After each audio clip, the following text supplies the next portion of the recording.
अस्सलामुअलैकुम नुंसीजरबा सब्सक्राइबर मखई सपोर्ट तौबीबु मखई लेब्रो ngarang dagi yesterday haibe tare english tanabu thabak se khar chille ngasi su hingi pung nipal da sakanimni amukka wari si masam ko tang han tawje ga mayam waro bibi ade ko ngasi su pung nipal da thokanimni behran trip ngarang su sali ayuk ki pung mga tara ina halakpa kanda ngasi su aigi wakhalda pung mga yawgana na ikhanjay gari amsille walaikum assalam Imran Khan kam taunri ge mayam tara ngasi di pause ana paune kisi karom daino ei video se yengbiri se manipur da ti gitra to parom di su yaw ribra ngasi de amak tang ei khangjaninge aduna live se ne kharangan na i thok srak pani video se karom da yengbirim no adu khakta i khangning bai wani da manipur lai pak ta gira na hoy maitei pangal se di pangal ogera maitei ogera bangladesh ta su lai tripura da su lai mafom da lai do ekhoi mi se ekhoi lon se ngasi di full details thabak kisu ama kisu loi makki page rakke itaw amso asai messenger da hanglak i ma behran si visit taw gair mare ado kam tawraga behran visit se yagani kam tawraga lobo phangani visa sin ai message se paasi me moro bibi ade ko tawga loina i subscribe ano blog pamakai ai loina tawbani am gam tallem na thadamni am भाव भाई था Damani Yangon the जो subscribe तो रखपदो जो subscribe चोंग थोरपो मखै दो लोइने तौरममनी ओंजन अदु वरो भी आदे मैसेज सी मक्तंग पाखिरो गे करिगा दी पाबो दी खरखर अदुम पारी इमरान खान मणिपुर दे यूट्यूब सब्सक्राइबर वालेकुम अस्सलाम रिजवान शेख बांगल मणिपुर वालेकुम अस्सलाम अदु बहरन की वीजा सी ऑनलाइन दा अप्लाई तबु याबनी असिदा बैंगी स्टेटमेंट मसाम सु पासपोर्ट कॉपी फोटो असिन चिंग डिटेल्स लेमग हापलेगा अप्लाई तौरगा विजिट वीजा हौजिक्ति थाम गु सुपी माद्रेदी 15 दिन 15 डेज थाम असि खक्तिन हौजिक विजिट पीरिसे दु याखोय गिसु हानदी था हम गु पिरमि हौजिक नबु थाम खक्ति की खरे अदुना कम तो रहदा आईगी कनम से कोई की महीना दी पोजीशन से हानदी आईगी सीगी आईडी कार्ड है दा लेबर हाने ले रमी आबा लेबर न ते ड्राइवर हाने ले रमी लेबर की ड्राइवर सिल ड्राइवर की अमक का हौजी वीजा मथौ तादनबा हाइना सिल करे आई कोई की सेल्स सुपरवाइजर सेल्समैन की सुपरवाइजर अदुआइना की हौजिक की आईडी सिदा आईडी माने कनोसी की सिस्टम द का खरमनी ऐसे हौजिक सेल्समैन की सुपरवाइजर नाबा अदुगुंबा पोस्ट ओइबा तारगदी सऊदी अरब तकी बहरन संग सिदा वीजा से मथौ तादाबा अकाउंटेंट गुंबा अदरेदी अदुगुंबा पोस्ट ओइबा तारगदी वीजा से मथौ तादे सऊदी अरब ता सऊदी अरब तई बहरन संग कांदा अदुना मरम होरेगा अदुगी जॉब तो अदुगी आईगी टाइटल दु सिंदोकपदा कंपनी ने पे तौग्रेसी रियल द लिसिंगमनी अदुम लेखरा अदरेदी इताव खरम न लाखप खोटपगी वा मयाम अदुम वीडियो दु मखा ताबदा अदुम येंगथौ अइना पूरा ऑफिस की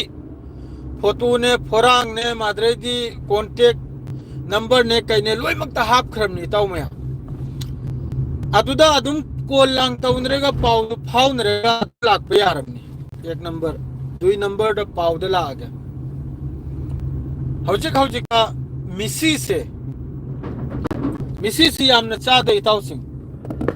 वालजे थंबया ब्रेंग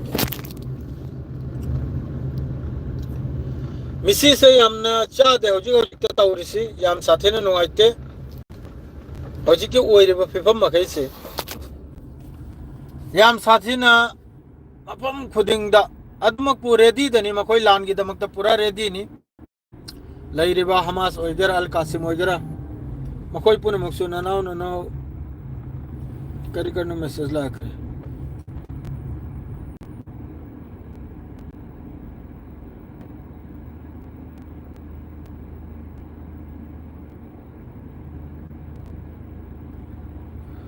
आइबु खंब्रो मखोई मखाई दो खंगनी ताऊ खंगनी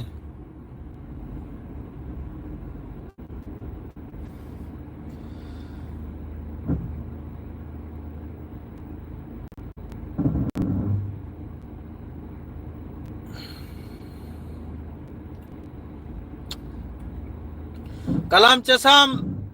चसम नहक नहरी तो बिल्कुल सही फरमाया है हिंदी ना असेंग बुआनी मखोई मखैसी आई ngaraang चलुब दुदा आई ngaraang चलुई मफम दुदा हौजिकी बहरन हारी मफम दुदा अदुराइना उरइबा फोटो मखै उरइबा मीगी खोंचत लिचत मखै दु उरेगा आई इतोमता इसाना इकाई मपूगी कफिल की मसा फमिमनी ममानबमगा अदुगा लोकेदा नुपीमसु फमिमनी गारी दुदा मखोय अहुमने अदुना आई इसा इकाई मखोयना सेलिबा मखोयना तोंगलिबा मखोयना तैरिबा आई उदे आई यंगजंदे सेंगनाइबदा आई यंगजंदे करेगा दि गुनाहगार ओय खिनराय नहीं यंगजंदे आई कसम चादना हरिम नहीं यंगजंदे करेगा दि याम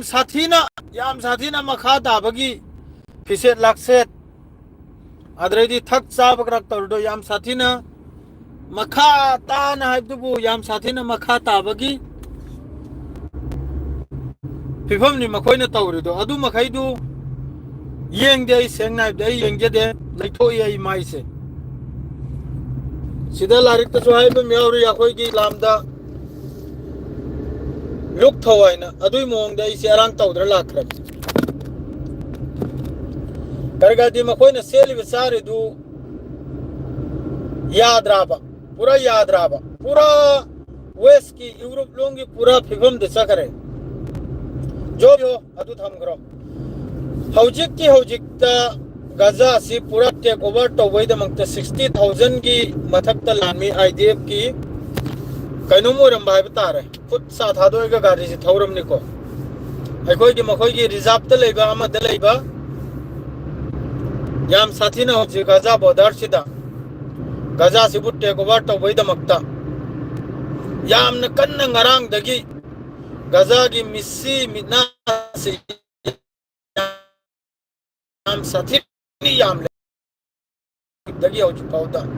यामना कन्ना असी पुन मक्सी लैरबे इस्लामिक कंट्री मखैसिन लोइमंगना कंडेम तौरगी कंडेम तौरकपा नुंगाय तो फोंदोरकपा असी याम कन तौरगी अदु खक्तने अदरेदी हौजिकनबु करायदुना अब्दुल लांसी याम कन तौनरी से जबलिया तुफा अदरेदी खान यूनुस सिददी मखोय रोमदगी असुग्याम बा अल जजीरा की तरफ तगी वीडियो मयाम थोकलक लेगने मखोय रोमदगी सीबगी कंफर्म होइबगी मीम भावगी पाउ थोलकते होजु पाउता याम साथीना कनम तौग्रमनी अल जजीरा की तरफ तगी अल कासिम की तरफ तगी अल कासिम ब्रिगेड की तरफ तगी याम साथीना लांसी तौग्रमनी आईडीएफ की मथकते याम साथीना एक्सप्लोजिव ओइग्रमनी मखोय की मरकाबाते ओइगेरा हम ओइगेरा अदु को मखोय रोमदे पाउ भाव थोलकते अदुक सीरे अदुक कनम तौरायना होजुक पाउबदा लान बुदे हौजी याम का तौनरी अदुई मथकता नसी नुमिद हुमनीदा ट्राक चनी यांखै खक्तनी गजा मनुंगदि संग्रेसे अखोय की एफ चानिंगाय थकनी आइ पुजंदना ईरान की तरफ तक सु अदुम ईरान इजराइल से अदुम लाउनदर लैरे होजी होजिकता ईरान नारी मखोय पूरा रेडी ने लान की दमकता पूरा रेडी ने मखोय की एयर डिफेंस सिस्टम वगैरह ईरान की मिसाइल वगैरह लोइना इजराइल तमने लैरे सिने इजराइल ना हारिम नबु अथुबदा ईरान की मथकता लान तौबगी असिदा इजराइल को फुल सपोर्ट ने अमेरिका ना फुल सपोर्ट ने नेतन्याहू की मथकता इंटरनेशनल क्रिमिनल कोर्ट वगैरह आमद वगैरह माय मथकता केस से चली भाई मतुंग दसु अमेरिका ना मा फुल सपोर्ट तो भी आदे अमेरिका ना करेगा इजराइल ची मांग खिप्ता रदी अमेरिका मांगले मिडिल ईस्ट अदुना मरम होरेगा फुल सपोर्ट तौबने इजराइल से वो